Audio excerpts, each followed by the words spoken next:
You say anime, I say spoil it. Welcome to DX Anime, your all-in-one stop for legendary anime recaps. Today, we're heading straight into One Piece. Wanna be a pirate captain? Grab your hat, get on deck, and let's hit the open sea. Episode 1. Wealth, Fame, Power. Once upon a wave, there was a pirate so feared his name alone made the ocean shiver. The Pirate King, Gol D. Roger. Right before his execution, he dropped a bombshell. His treasure was still out there, somewhere on the open sea. That single sentence lit a fire in the hearts of every adventurer and dreamer, sending them charging into the Grand Line. And just like that, the Great Pirate Era was born. Far away in the East Blue, a cruise ship crew fished up a strange barrel drifting in the water. But before they could open it, the dreaded pirate ship of Alvida came charging in, attacking without mercy. Her crew quickly took over the cruise ship, holding the passengers hostage. Among the pirates was a timid, bespectacled boy named Koby, the same guy who had found that mysterious barrel earlier. When the pirates pried it open, surprise! Out popped a cheerful young man wearing a straw hat. Monkey D. Luffy. Without hesitation, Luffy knocked the pirates flat, and after realizing Koby wasn't a bad guy, decided to grab some food and chat with him. Over their makeshift meal, Koby confessed that he wanted to join the Marines, but one unlucky fishing trip ended with him being kidnapped by the chubby pirate captain, Alvida. When it was Luffy's turn, he said it like it was no big deal. He was out at sea looking for the One Piece treasure, and would one day become the Pirate King. Koby was utterly stunned by that. Not long after, Alvida found them, and let's just say she wasn't thrilled when the Straw Hat guy called her Fat Hat. That one nickname was enough to send her into full rage mode. A fight broke out, and that's when we got our first peek at Luffy's powers. Turns out he's eaten the Gomu Gomu no Mai, which makes his whole body stretch like rubber and bounce off any hit that isn't a cut. I'll spill more details about the Devil Fruit's perks and drawbacks as we go, but for now, you know the deal. We're still on episode 1, so let's keep watching. Thanks to hanging out with Luffy, Koby found the courage to stand up to Alvida too. But in the end, she and her crew were no match for our Straw Hat Luffy. The Marines soon showed up, and Luffy and Koby made a quick escape on a lifeboat. Luffy had already had his next target in mind, a man rumored to be crazy strong, currently locked up by the Marines, the pirate hunter himself, Roronoa Zoro.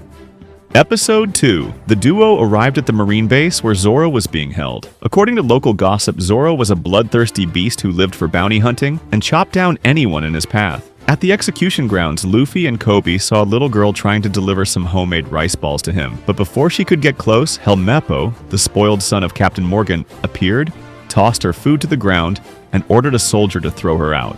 Once that jerk was gone, Luffy walked right up to Zoro for a little chat. Zoro asked Luffy to fetch the dirt-covered rice balls and ate them without a single complaint, even saying they were delicious. That's all it took for Luffy to decide. Zoro was a good guy, no matter what people said. The little girl confirmed it, telling them Zoro wasn't the villain everyone made him out to be.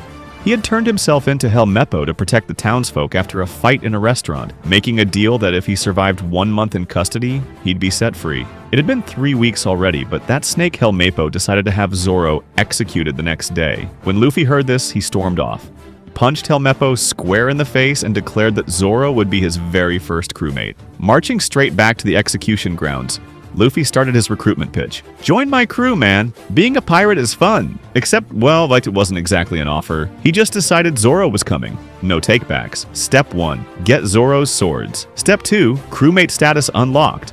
Zoro, still tied up, pointed him toward the base's entrance so he could go find them. After getting decked by Luffy, Helmeppo ran crying to his dad, blood on his head and drama in his voice. Captain Morgan took one look at his useless son, and punched him too. That's parenting, pirate style. Morgan was a tyrant, through and through, the kind of guy who thought he was a living legend while stomping on the people's backs. Following Zoro's directions, big mistake, Luffy immediately got lost. Hearing a commotion above, he launched himself into the air, accidentally smashing Morgan's giant stone wall clean in half. On his way down, he grabbed Helmeppo and made him spill the location of Zoro's swords. Meanwhile, Koby was busy trying to untie Zoro when Morgan caught them and ordered his men to open fire. But Luffy jumped in, soaking up all the bullets with his rubber body, leaving the Marines staring in shock.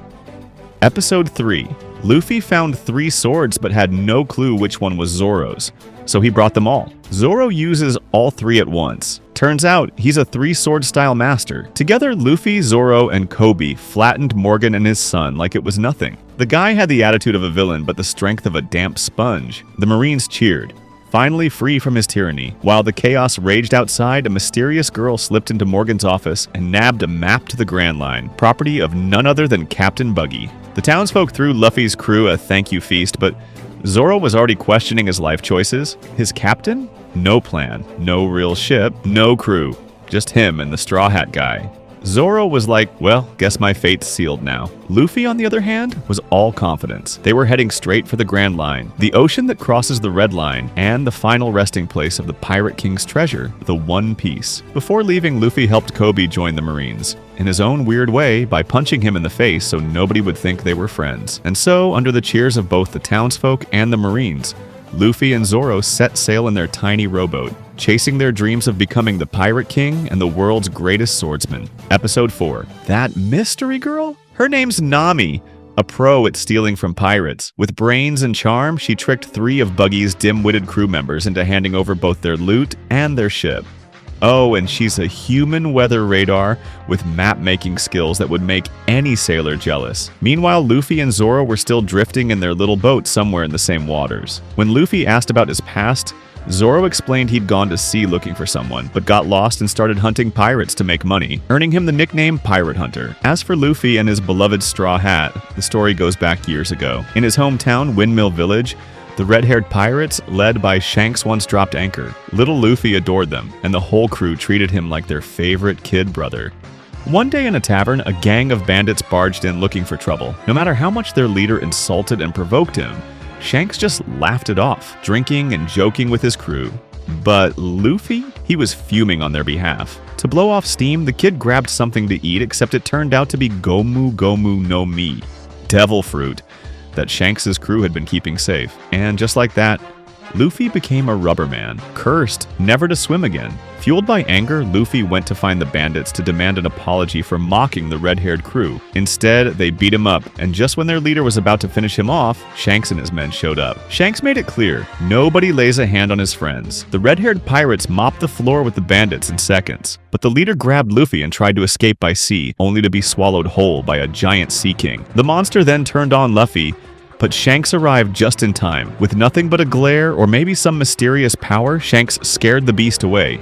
Luffy was saved, but Shanks paid the price. He lost his left arm. Still, to him, it was worth it. Protecting Luffy mattered more than anything. Before leaving the village, Luffy declared he would form a pirate crew even stronger than Shanks's and become the Pirate King. Shanks, smiling, placed his treasured straw hat on Luffy's head. He told him it was precious to him and that when Luffy became a great pirate, he should come and return it. That's why Luffy treasures his straw hat above all else. Back to the present, Luffy, hungry as ever, spotted a giant bird overhead and decided it would make a fine lunch. Problem was, the bird snatched him up by the head and flew off. Zoro swam after them until he was half dead from exhaustion, only to run into those 3 dimwits from earlier in the episode. Congratulations! He now had 3 free oarsmen to row him to Orangetown, the place currently under the control of Buggy the Clown's pirate crew. Meanwhile, Luffy managed to escape the bird and ran into Nami, right in the middle of her being chased down by Buggy's men. Episode 5. Nami took advantage of Luffy's sudden appearance to make her escape, but when she saw him single-handedly wipe out a bunch of Buggy's pirates, she called out to him with a tempting offer: team up with her to steal Buggy's treasure. Luffy immediately refused, until she mentioned a free meal. Then he was so in enter Buggy the Clown, owner of the biggest circus on the East Blue, partial hearing problems, and an extreme hatred for anyone who mentions his nose. Like Luffy, he also has the power of a devil fruit. Nami told Luffy her goal: to gather 100 million belly for some mysterious reason. Impressed by her skills, Luffy asked Nami to join him as his navigator, but she flat out refused, saying she hated pirates. Instead, Nami said she had a plan. If Luffy agreed to follow it, she might reconsider. He said yes, so she promptly tied him up, marched him to Buggy, and handed over the Grand Line map, claiming Luffy had forced her to work for him, and that she was now betraying him to join the circus crew. Buggy happily welcomed her, kicking off the celebration with his special Buggy Balls, deadly cannonballs with insane destructive power. He ordered Nami to fire one straight at the stone cage holding Luffy, but she couldn't do it. One of Buggy's goons snatched the match to light the fuse, only for Nami to whack him over the head with her staff. Unfortunately, he still managed to ignite the cannon. Buggy's crew swarmed Nami, but she blocked their attacks and dashed forward, snuffing out the burning fuse with her bare hands. That's when Zoro burst in, cutting down Buggy's men and challenging the clown himself. With one swift strike, he sliced Buggy into 3 pieces. But then, surprise! Buggy reassembled mid-air and stabbed Zoro in the side from behind. This was the power of the Barabar no Mi, which lets the user split their body into pieces and make them float freely. Seeing his first mate stabbed from behind, Luffy got furious and called Buggy a tomato nose, making the whole crew freeze in shock. Luffy declared war on Buggy while Zoro kept fighting despite his wound. Eventually, they turned Buggy's own cannon toward him and his crew. Nami lit the fuse, and then boom! Episode 6. After the explosion, Zoro carried Luffy's cage into the town, where they came across a grumpy-looking dog sitting guard in front of a pet food shop. Nami handed Luffy the key to his cage, but Dog to gulp it down. The town's mayor showed up, noticed Zoro's injury, and arranged a place for him to rest. Then he explained about the cranky pup. His name was Choo Choo, the pet of the shop's late owner. 3 months ago, the man had fallen gravely ill and gone away for treatment, but never returned. Choo Choo, being smart, probably knew his owner wasn't coming back. Yet he stayed, guarding the shop every day because it was the only treasure his owner had left him. Their quiet moment was broken when Moji, Buggy's beast tamer, arrived riding a massive lion. He smashed the cage, sent Luffy flying, and tore through the shop. Choo Choo fought bravely but couldn't protect his home. Witnessing this, Luffy went full rage mode. He grabbed the lion by the neck, defeated it in one move, and then smashed Moji's face in for good measure. As a small comfort, Luffy brought Choo Choo one last box of dog food, enough to make the loyal dog's tail wag again. Nami, watching all this, began to see Luffy in a different light. Maybe he wasn't like other pirates after all. Meanwhile, Buggy kept firing his deadly buggy balls at the town. Zoro was still sleeping peacefully until the house he was in exploded. Somehow, he was fine. The mayor decided to confront Buggy himself, determined to defend his town. Luffy and Zoro joined the fight, while Nami still refused to become a pirate, but she agreed to team up with Luffy's crew for now. Episode 7. The trio quickly reached Buggy's location and saved the mayor. Realizing the old man was just getting in the way, Luffy knocked him out cold so he wouldn't get hurt. Then, for the second time, he called Buggy Tomato Nose. Buggy lost his mind and fired his cannons again, but this time, Luffy countered with Fusen, inflating himself like a giant balloon to bounce the attack right back. The result? Buggy's minions got flattened, and the fight was only heating up back to between Zoro and Kabaji, the guy riding a unicycle while swinging a sword, but instead of fighting fair, he kept aiming his kicks right at Zoro's old wound. Buggy, the sneaky clown, tried to help his henchmen, but Luffy wasn't having any of it. Meanwhile, Nami slipped inside and started scooping up the clown's treasure. Zoro eventually got tired of watching Kabaji's circus act. With one swift onigiri slash, he sent the guy crashing down. Honestly, if he'd done that from the start, things would have been way faster. Then Buggy spotted Luffy's straw hat and froze. That hat reminded him of someone he hated, Shanks, and that's when the two devil fruit users squared off. Punches flew, kicks landed, but weirdly, nobody seemed hurt. The only casualty? Luffy's hat now ripped. And if there's one thing you don't mess with, it's Luffy's hat. Buggy, of course, kept going for it, making the damage worse while trash-talking red-haired Shanks, even though they used to be pirate apprentices on the same ship. Luffy had enough and delivered a devastating punch, right to Buggy's family jewels. Then he demanded to hear the story between Buggy and Shanks. Episode 8. Back in their younger days, Red Nose and Red Hair were best buddies, sharing countless adventures. Buggy's one dream as a pirate? Treasure. Shanks, on the other hand, loved exploring the world. One day, their crew found a devil fruit. Buggy tried to pull a fast one, eat a fake fruit while secretly hiding the real one to sell later. But that night, Shanks startled him with a dumb joke, and Buggy accidentally swallowed the real fruit and dropped his precious treasure map into the ocean. From that day, Buggy hated Shanks with every fiber of his being. Back to the present, Buggy spotted Nami running off with his treasure. His upper body took off after her, while his lower half stayed behind with Luffy, and you can probably guess how that went. Buggy's not the type to let anyone touch his treasure, so he used his Barabara powers to summon his legs to chase Nami, but his legs were still stuck with Luffy, who started playing around with them like toys. After having his fun, Luffy leapt forward and planted a kick right in Buggy's face, rescuing Nami. The clown was furious and decided to fight seriously. He reassembled his limbs. Well, kind of. He only had his arms, legs, and head, looking ridiculous because Nami had cleverly tied up the rest of his body parts earlier. With a final bazooka attack, Luffy launched Buggy high into the sky, and just like that, the Buggy pirates were done for. Since Luffy's straw hat was super important to him, Nami told him she'd patch it up later. She then gave him the Grand Line map as a gift. As for herself, she hugged the big pile of treasure and announced she'd stick with the crew for a while, but only as a partner, not as a pirate. Right after that, the townspeople showed up. And of course, Luffy's ridiculous way of explaining how he accidentally knocked out the mayor made everyone think they were the bad guys. Cue the whole crew running for their lives. Thankfully, with Chushu the dog's help, they made it safely to the shore and onto their ship. The mayor soon woke up, chased after them, and shouted his thanks. Luffy, in typical Luffy fashion, left half the treasure behind for the mayor to rebuild the town, which drove Nami crazy.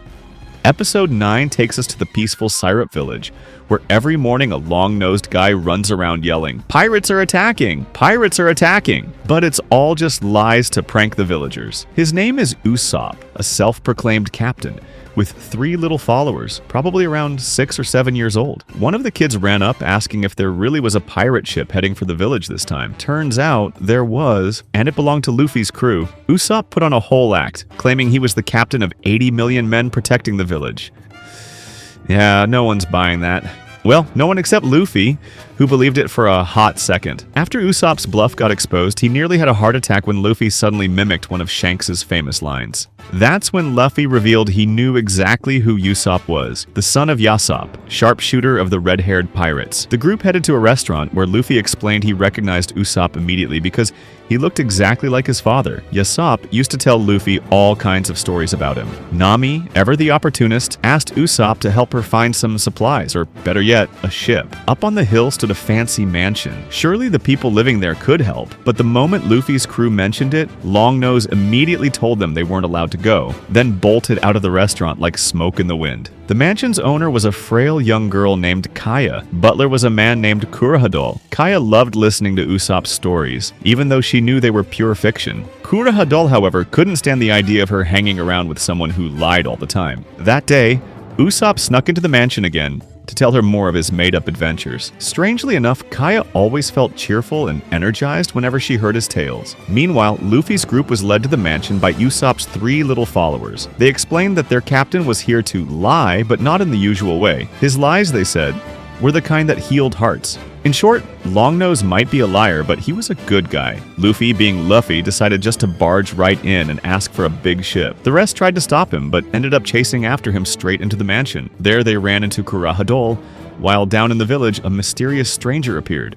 Episode 10. Kurohadol threw the entire group out of the mansion and scolded Usopp harshly. Kaya, upset, demanded he apologize. Instead, the butler went even further, insulting Usopp's father. That was the last straw. Longnose landed a punch right in his face for daring to disrespect the man he was so proud of. Usopp left with Luffy's crew, anger still boiling in his chest. But the person most hurt by what happened was Kaya. She knew Kurohadol was trying to protect her, but did he really have to be that cruel? Kurohadol then sweet-talked her, saying he was forever grateful to her family for taking him in during hard times, and somehow managed to win her over again. The crew headed back to the village, but Luffy and Usopp were nowhere in sight. Instead, they bumped into a strange guy walking backward. He introduced himself as a hypnotist and began demonstrating his sleep magic. The problem was, his trick worked too well. He accidentally put himself to sleep too. Out at sea, Usopp was sitting with Luffy, still upset about earlier.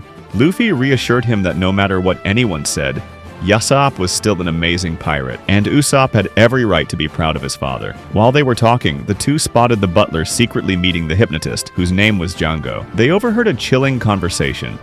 When Kurohadol gave the signal, Django would attack the village, then hypnotize Kaya into writing a will that left all her fortune to him before killing her. And then came the bombshell, Kurohadol's real identity. He wasn't just some butler, he was Captain Kuro, the infamous leader of the Black Cat Pirates. 3 years ago, he faked his death by having a crew member executed in his place, then went into hiding in the village to set up this very scheme. Now the plan was finally ready, with his pirate crew already anchored nearby, waiting for his orders. Usopp was frozen in shock, trying to figure out what to do next, when Luffy stood up and shouted at the top of his lungs, "Hey, you two! Don't you dare hurt the young lady!" They couldn't believe they'd been caught like that. Django immediately hypnotized Luffy, putting him to sleep, and the poor guy toppled straight off the cliff. The villains assumed that Fall had surely broken his neck, and they didn't even bother with Usopp. After all, even if he tried to warn the village, nobody would believe the liar boy. At dawn the next day, the Black Cat Pirates would launch their attack. that's how the first 10 episodes go. If you want to hear what happens next, don't forget to like and subscribe now.